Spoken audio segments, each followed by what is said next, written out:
ছাত্র জনতার উপর গণহত্যা, গণগ্রেপ্তার, হামলা, মামলা, গুম এবং খুনের প্রতিবাদে ছাত্র সমাজের ৯ দফা দাবি আদায়ের জন্য আদালত প্রাঙ্গণে মার্চ ফর জাস্টিস কর্মসূচি সফল করার লক্ষ্যে খুলনার রয়্যালের মোড়ে দুপুর ১২টায় কর্মসূচি ঘোষণা দেয় খুলনার আন্দোলনকারী শিক্ষার্থীরা।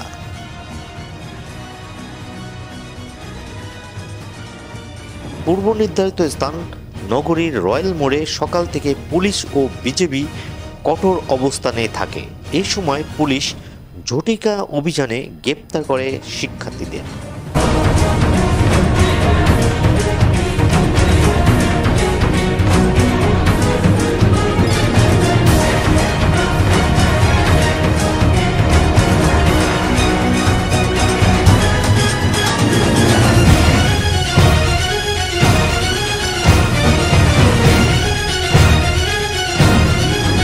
দুপুর ১টায় নগরীর ময়লাপোতা মোড়ে আন্দোলনকারী শিক্ষার্থীরা সিটি মেডিকেল কলেজের সামনে বিশৃঙ্খলা সৃষ্টি করে। এ সময় অ্যাম্বুলেন্স সহ ৪টি গাড়ি ভাঙচুর করা হয়। পরে শিক্ষার্থীরা জমায়েত হয়ে মিছিল সহকারে স্লোগানে নগরীর ৭ রাস্তার মোড়ে অবস্থান নেয়।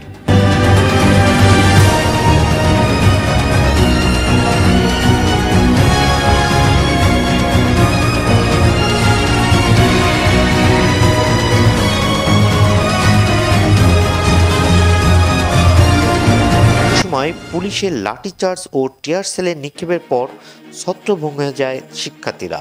শিক্ষার্থীদের সঙ্গে পুলিশের ধাওয়া পাল্টা ধাওয়া চলে।